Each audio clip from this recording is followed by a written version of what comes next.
Hai semuanya, selamat pagi, selamat hari Minggu. Sehat-sehat kan semuanya?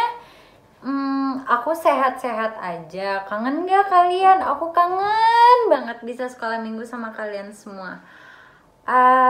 Gimana nih selama masa karantina pada ngapain aja?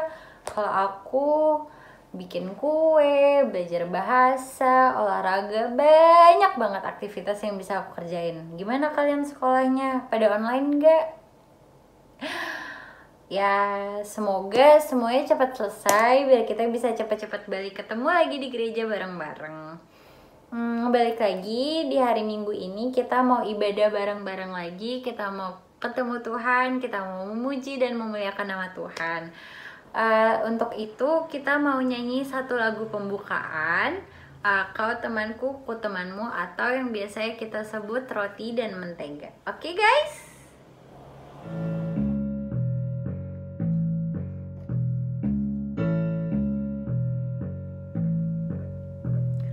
Oh iya, nyanyinya harus semangat ya. Boleh pakai gerakan, boleh nyanyi aja, boleh ajak mama, papa, kakak, adik, teman-teman, siapapun. Pokoknya kita mau memuji dan memuliakan nama Tuhan. Oke guys?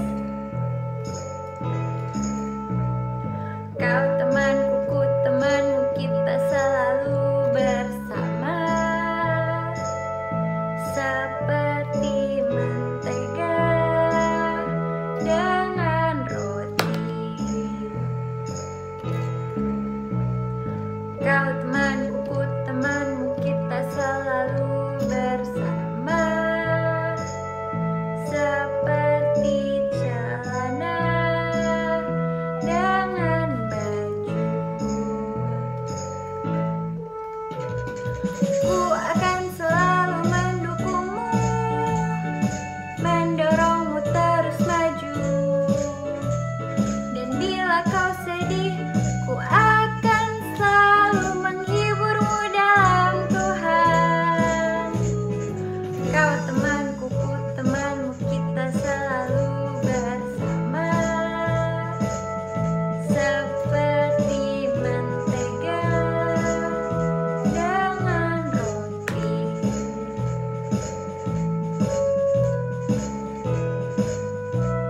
Ayo dong nyanyi lebih semangat lagi. Sekali lagi ya, kita ulang.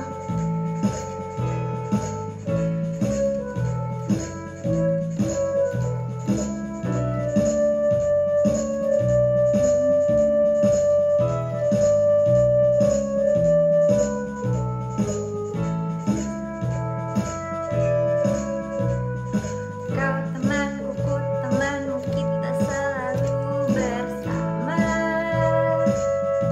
Seperti mentega dengan roti.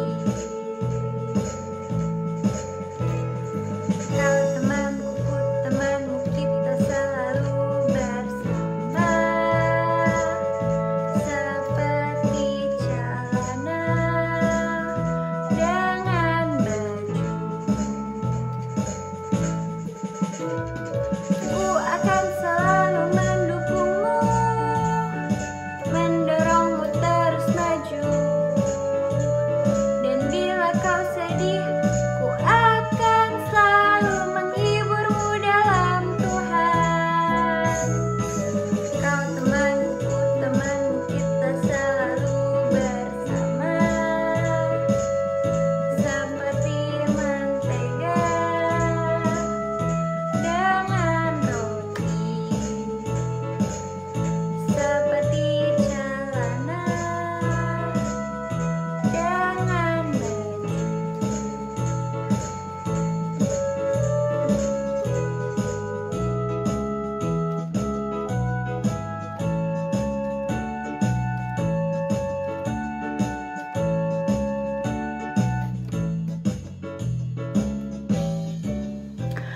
Nah, kita udah memuji Tuhan. Sekarang kita mau memulai ibadah, tapi sebelumnya kita mau berdoa dulu.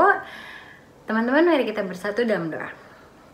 Selamat pagi ya Bapak, selamat pagi Tuhan Yesus. Terima kasih atas berkat yang boleh Tuhan berikan kepada kami Tuhan. Kami boleh kembali memuji dan memuliakan nama-Mu Tuhan. Kami boleh kembali datang ke hadirat-Mu untuk mendengar sedikit dari apa yang boleh Tuhan firmankan kepada kami.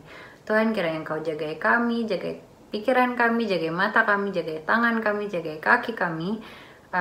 Kiranya apa yang Tuhan sampaikan boleh kami dengarkan dan kami terapkan dalam kehidupan keseharian kami. Tuhan, kiranya Engkau curahkan berkat-Mu Tuhan atas kami supaya ibadah ini dapat berjalan dengan lancar dari awalnya pertengahan hingga akhirnya nanti selesai Tuhan. Terima kasih Tuhan, dalam nama Tuhan Yesus Kristus kami sudah berdoa dan mengucap syukur. Haleluya, amin.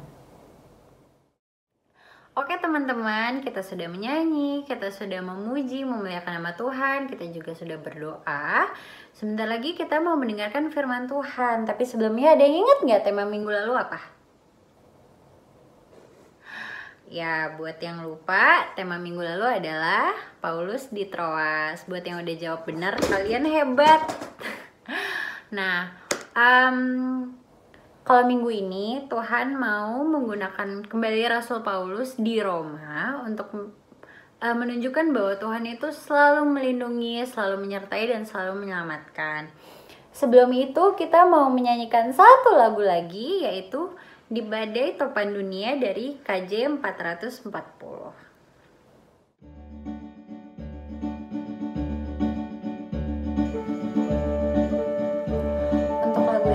Kita akan menyanyikan bait yang pertama dan bait yang kedua.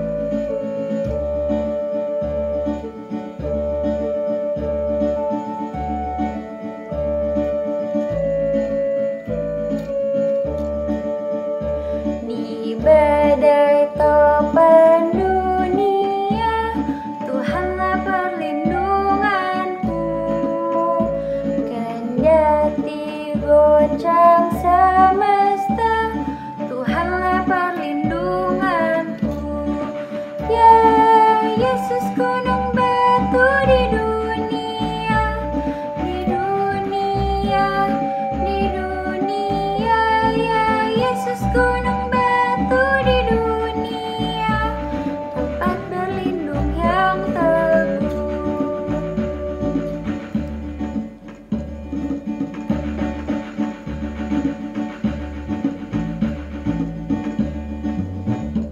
Baik siang maupun malam gelap, Tuhanlah perlindunganmu.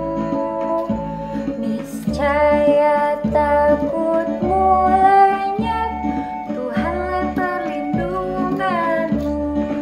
Ya Yesus, gunung batu di dunia, di dunia, di dunia.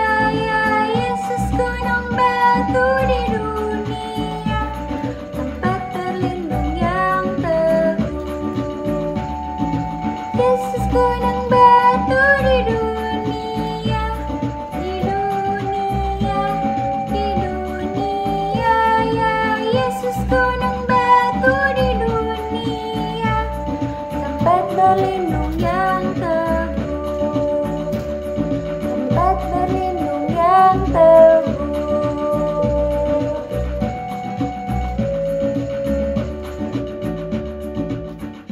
Teman-teman, kita udah nyanyi lagi. Sebentar lagi kita akan memasuki firman. Tapi sebelum itu kita mau menyiapkan hati kita. Kita mau mendengarkan firman Tuhan. Untuk itu kita mau menyanyikan satu buah lagu, yaitu Kusiapkan Hatiku Tuhan.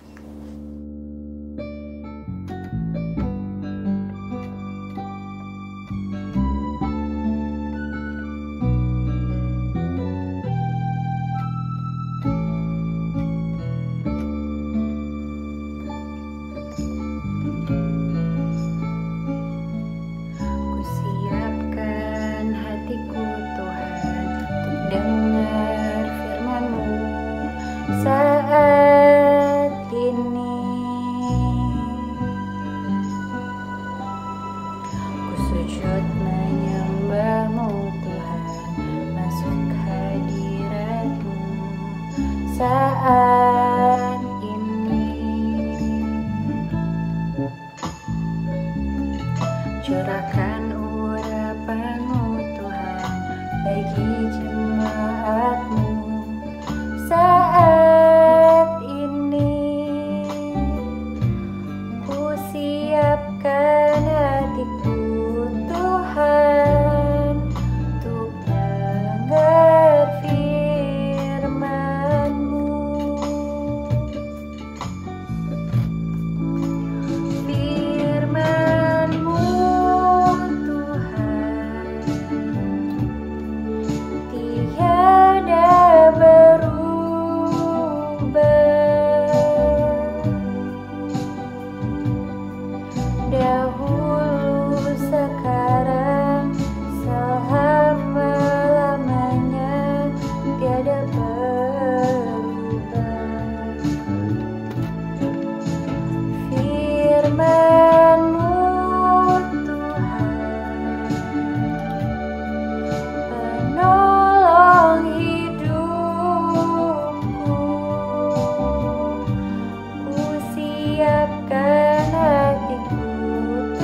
Adik-adik, selamat hari Minggu. Kita kembali bertemu minggu ini untuk kita sama-sama belajar tentang seorang tokoh Alkitab yang bernama Paulus. Seorang yang dipakai dengan luar biasa oleh Tuhan sebagai alat untuk menyampaikan firman Tuhan, menyampaikan kebenaran firman Tuhan, dan menjadi saksi bahwa Tuhan itu hidup bagi kehidupannya. Adik-adik, bacaan kita hari ini akan terambil dari Kisah Para Rasul 27 ayat 14 sampai 44. Kisah Para Rasul 27 ayat 14 sampai 44. Tetapi sebelum kita membaca dan merenungkan firman Tuhan, mari kita berdoa. Bapa, terima kasih Engkau menyertai kami sampai dengan 1 minggu ini. Bapa, kami kembali datang ke hadapan hadirat-Mu, kami rindu untuk membaca dan mendengarkan firman-Mu. Kiranya Engkau mau hadir dalam hati dan pikiran kami, yang memampukan kami untuk mengerti, yang memampukan kami untuk memahami firman-Mu dan boleh menjadi pelaku-pelaku firman-Mu yang hidup. Kami boleh memakai firman-Mu sebagai pegangan dalam kehidupan kami. Kau juga menyertai hamba-Mu ya Bapa, bila bukan hamba-Mu yang berbicara, tetapi Engkau yang berbicara melalui hamba-Mu. Pakai hamba-Mu hanya sebagai alat untuk menyampaikan firman-Mu. Bapa, bersabdalah karena kami siap untuk mendengarkannya. Amin. Adik-adik, mari kita baca bersama-sama Kisah Para Rasul 27 ayat 14 sampai 44. Kapal terkandas. Tetapi tidak berapa lama kemudian, turunlah dari pulau itu angin badai yang disebut angin timur laut. Kapal itu dilandanya dan tidak tahan menghadapi angin haluan. Karena itu kami menyerah saja dan membiarkan kapal kami terombang-ambing. Kemudian kami hanyut sampai ke pantai sebuah pulau kecil bernama Kauda. Dan di situ dengan susah payah kami dapat menguasai sekoci kapal itu. Dan setelah sekoci itu dinaikkan ke atas kapal, mereka memasang alat-alat penolong dengan meliliti kapal itu dengan tali. Dan karena takut terdampar di beting Sirtis, mereka menurunkan layar dan membiarkan kapal itu terapung-apung saja. Karena kami sangat hebat diombang-ambingkan angin badai, maka pada keesokan harinya mereka mulai membuang muatan kapal ke laut. Dan pada hari yang ketiga mereka membuang alat-alat kapal dengan tangan mereka sendiri. Setelah beberapa hari lamanya, baik matahari maupun bintang-bintang tidak kelihatan, dan angin badai yang dahsyat terus-menerus mengancam kami, akhirnya putuslah segala harapan kami untuk dapat menyelamatkan diri kami. Dan karena mereka beberapa lamanya tidak makan, berdirilah Paulus di tengah-tengah mereka dan berkata, "Saudara-saudara, jika sekiranya nasihatku dituruti, supaya kita jangan berlayar dari kereta, kita pasti terpelihara dari kesukaran dan kerugian ini. Tetapi sekarang, juga dalam kesukaran ini, aku menasehatkan kamu, supaya kamu tetap bertabah hati, sebab tidak seorang pun di antara kamu yang akan binasa, kecuali kapal ini. Karena tadi malam seorang malaikat dari Allah, yaitu dari Allah yang aku sembah sebagai miliknya, berdiri di sisiku. Dan ia berkata, 'Jangan takut Paulus, engkau harus menghadap Kaisar, dan sesungguhnya oleh karunia Allah, maka semua orang yang ada bersama-sama dengan engkau di kapal ini akan selamat karena engkau. Sebab itu tabahkanlah hatimu, saudara-saudara, karena aku percaya kepada Allah bahwa semuanya itu pasti terjadi sama seperti yang dinyatakan kepadaku. Namun kita harus mendamparkan kapal ini di salah satu pulau.' Malam yang ke-14 sesudah tiba dan kami masih tetap terombang-ambing di laut Adria, tetapi kira-kira tengah malam anak-anak kapal merasa bahwa mereka telah dekat daratan. Lalu mereka mengulurkan batu duga, dan ternyata air di situ 20 depala dalamnya. Setelah maju sedikit, mereka menduga lagi dan ternyata 15 depa.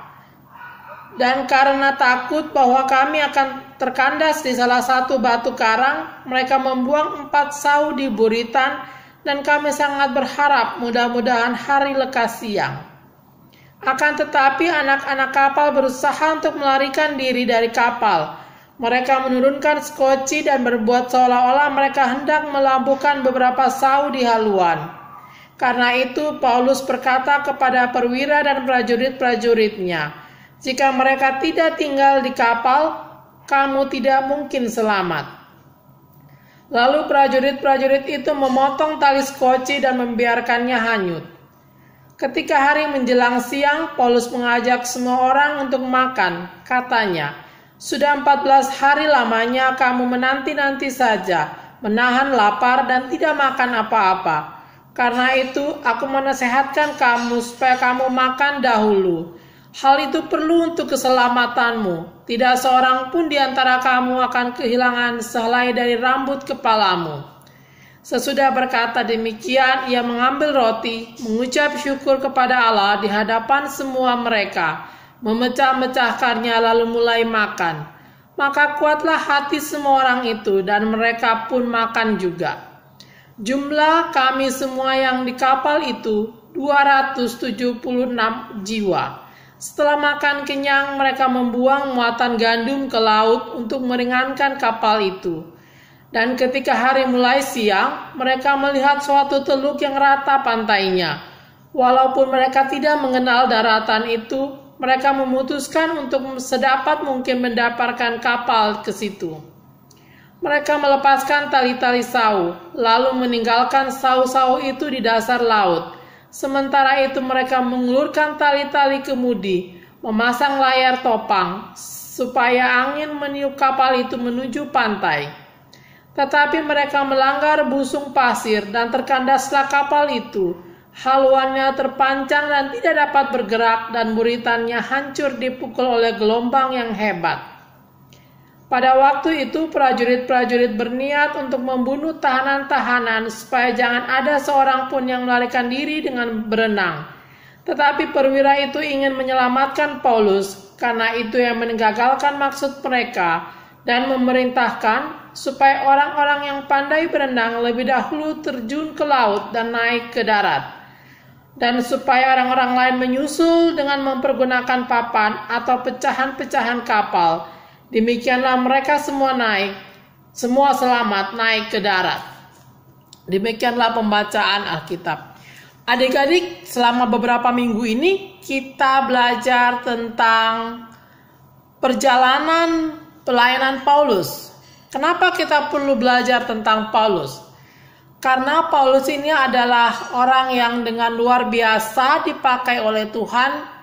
Dia dari seorang yang tadinya hidupnya bertujuan untuk membunuh orang-orang yang percaya kepada Tuhan Yesus, menjadi orang yang dipakai oleh Tuhan Yesus secara luar biasa untuk memberitakan Injil. Kita melihat bahwa perjalanan Rasul Paulus dari kota ke kota memiliki tantangan, memiliki persoalan yang berbeda-beda. Nah, kali ini kita belajar tentang perjalanan Paulus menuju ke Roma. Tapi yang menarik, tidak seperti dalam perjalanan pemberitaan Injil sebelumnya. Kali ini perjalanan Rasul Paulus ke Roma bukan sebagai seorang rasul yang akan memberitakan Injil, tapi dia menjadi seorang tahanan Romawi. Kenapa Rasul Paulus ditahan? Karena ternyata ada beberapa orang yang tidak senang dengan pengajaran Paulus.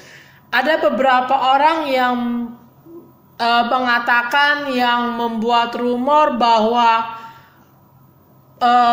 Paulus memberitakan sesuatu yang tidak benar, memberitakan sesuatu yang bertentangan dengan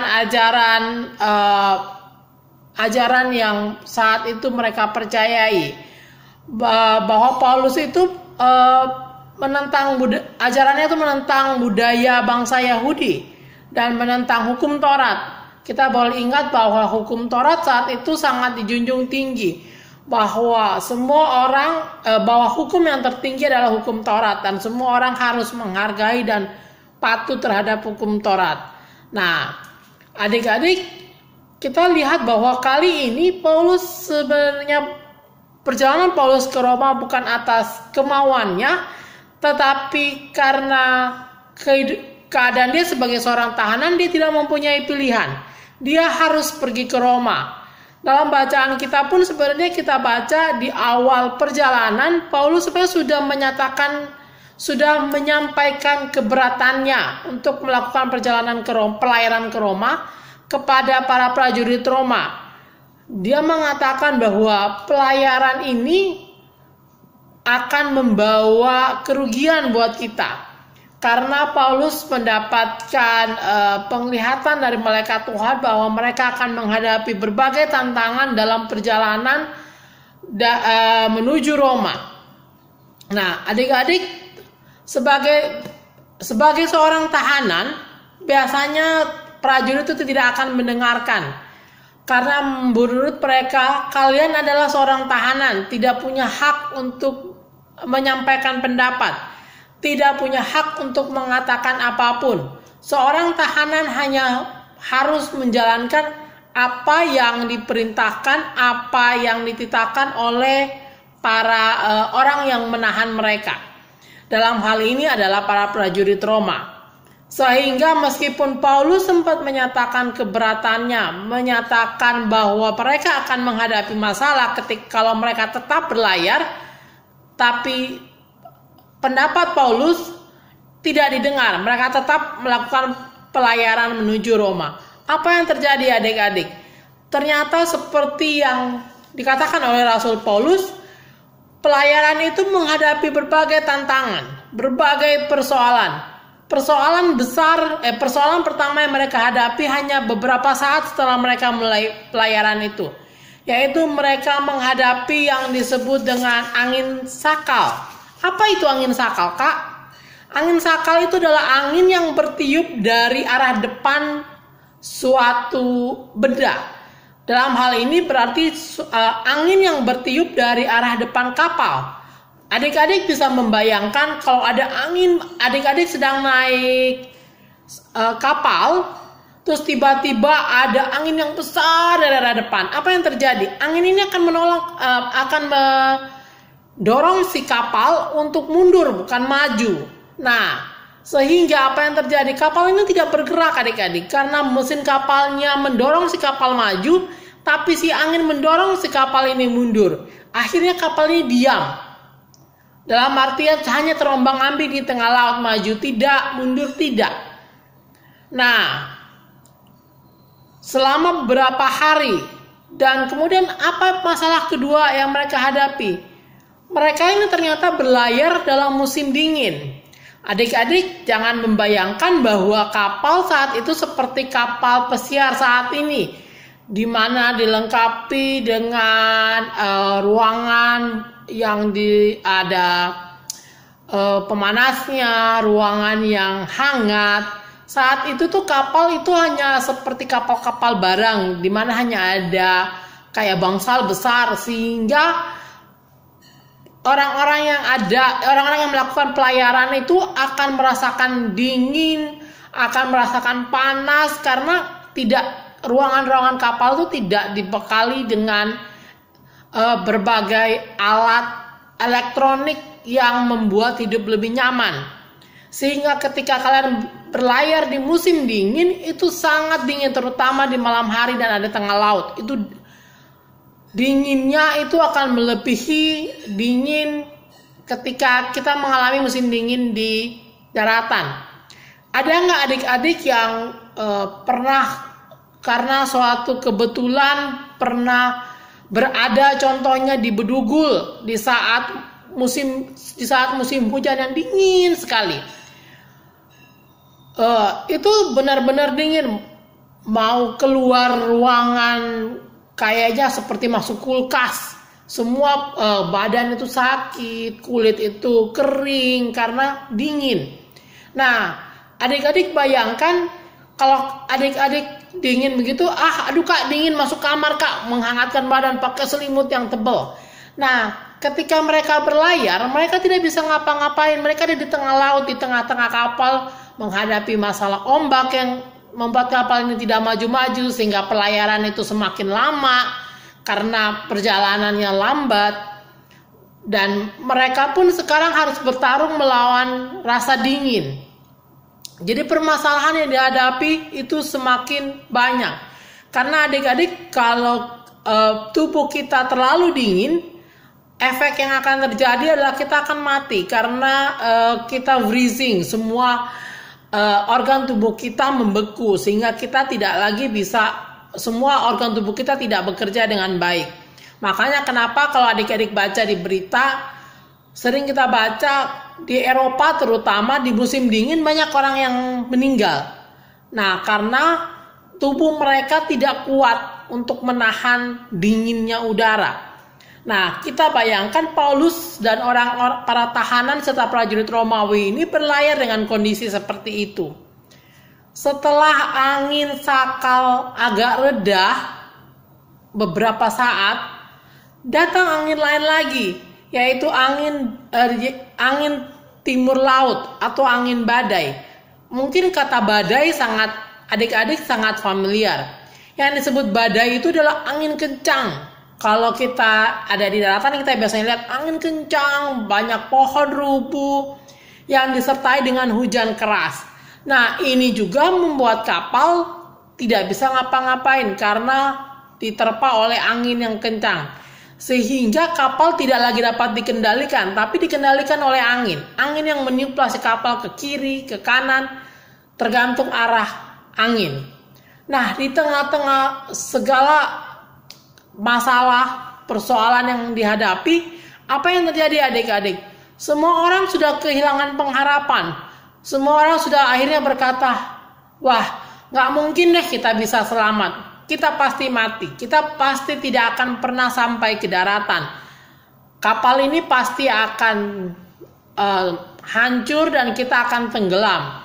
Nah, di tengah-tengah keputusasaan itu ketika orang-orang sudah kehilangan pengharapan, Paulus tiba-tiba berdiri dan berkata bahwa kalau kalian kemarin dengar saya mengatakan bahwa jangan berlayar, kita mungkin tidak akan menghadapi masalah ini. Tapi jangan takut.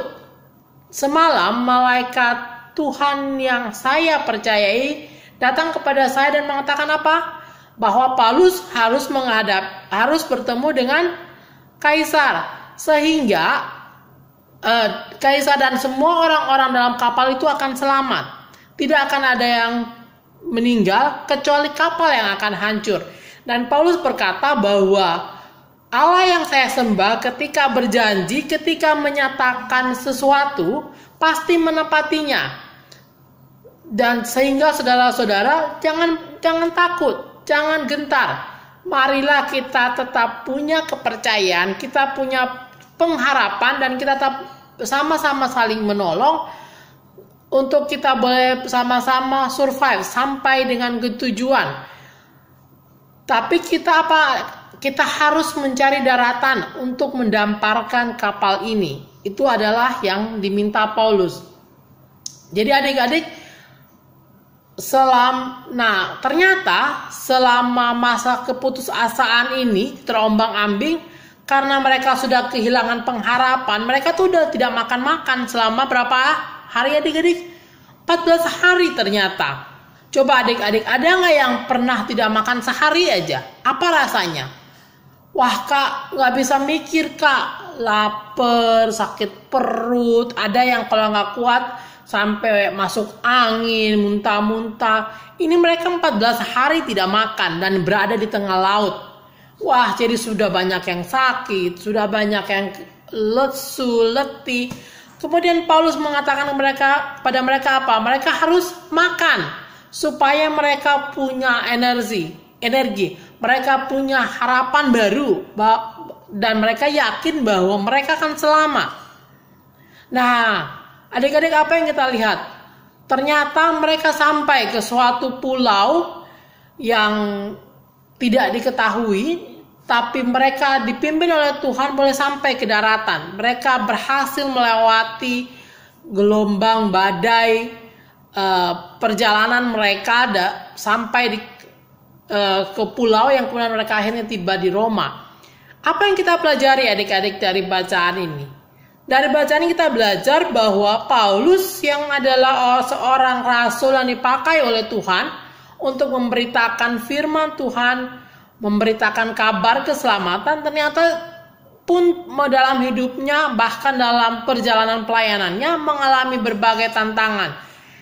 Ditahan sebagai seorang tahanan, difitnah, menyampaikan pemberitaan yang bertentangan dengan Taurat, bertentangan dengan kebudayaan Romawi.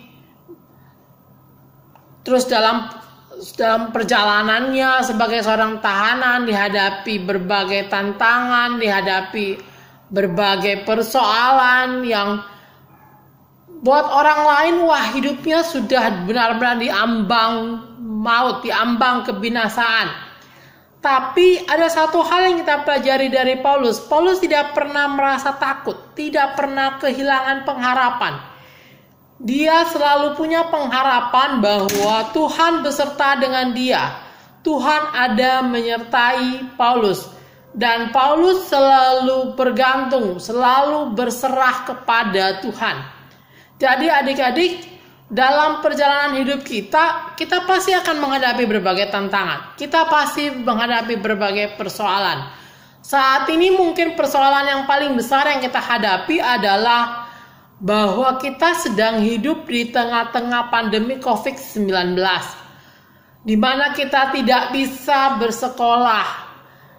Maksudnya bersekolah, kita tidak bisa datang ke sekolah, berkumpul dengan teman-teman. Kita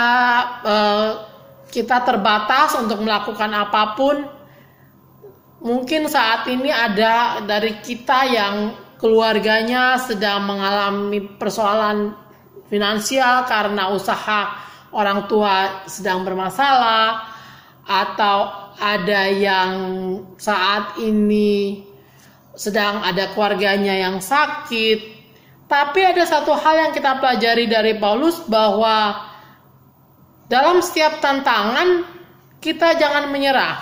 Dalam setiap tantangan kita selalu yakin ada Tuhan yang menyertai.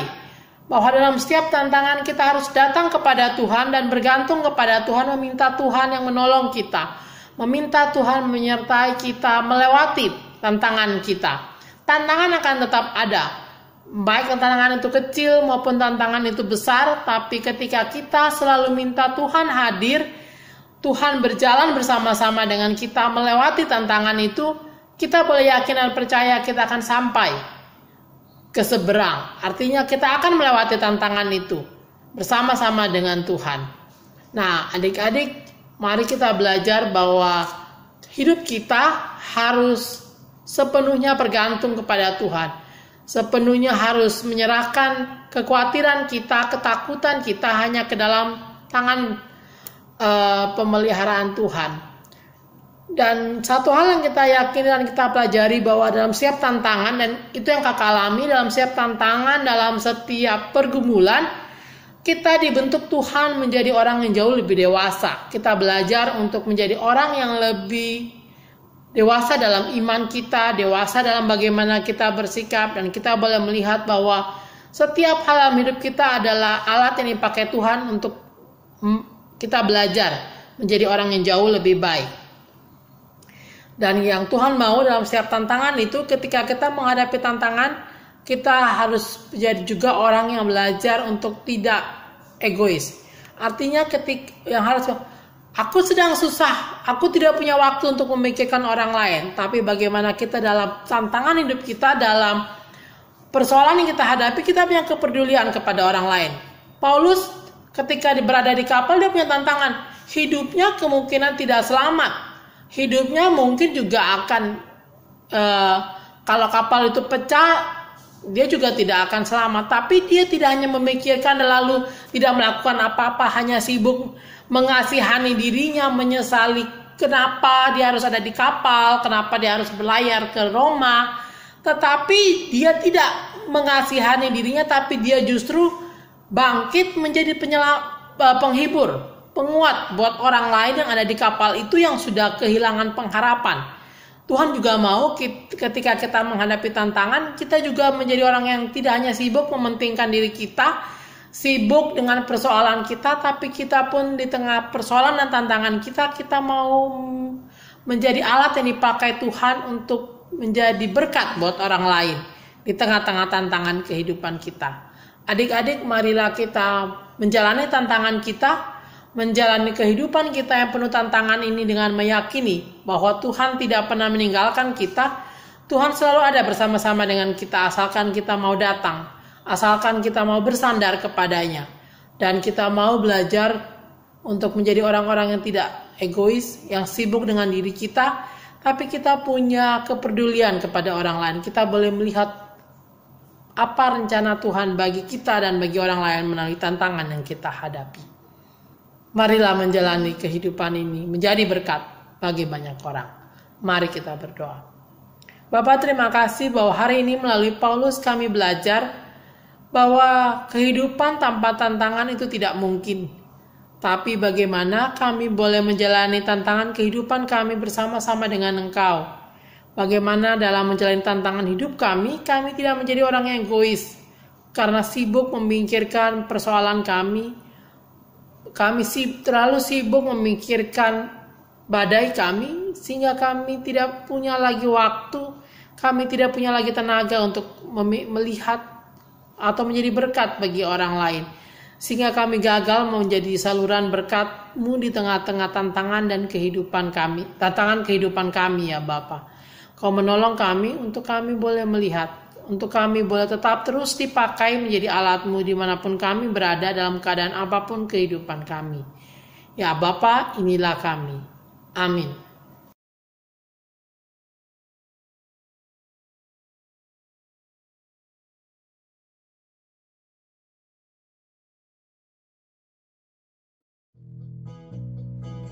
Nah, untuk lagu terakhir harus tetap semangat, kalau bisa lebih semangat, dan lagu ini kita akan nyanyikan 2 kali.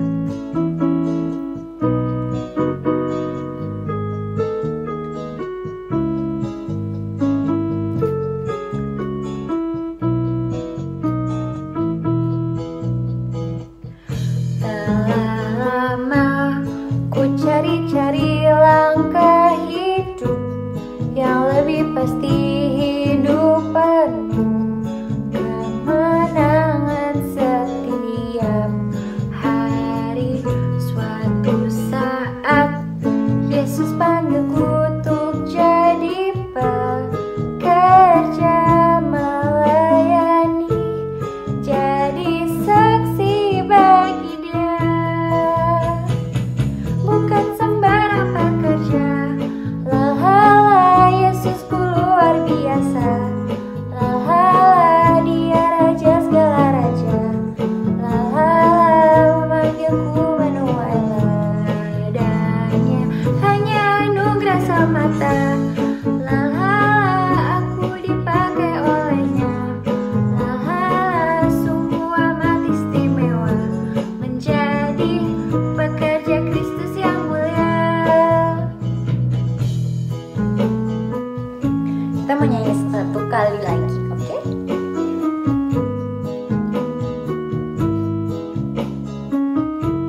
selesai di situ aja, kita mau terus mengingat, kita mau terus merenungkan, dan kita juga mau melakukannya dalam kehidupan kita sehari-hari.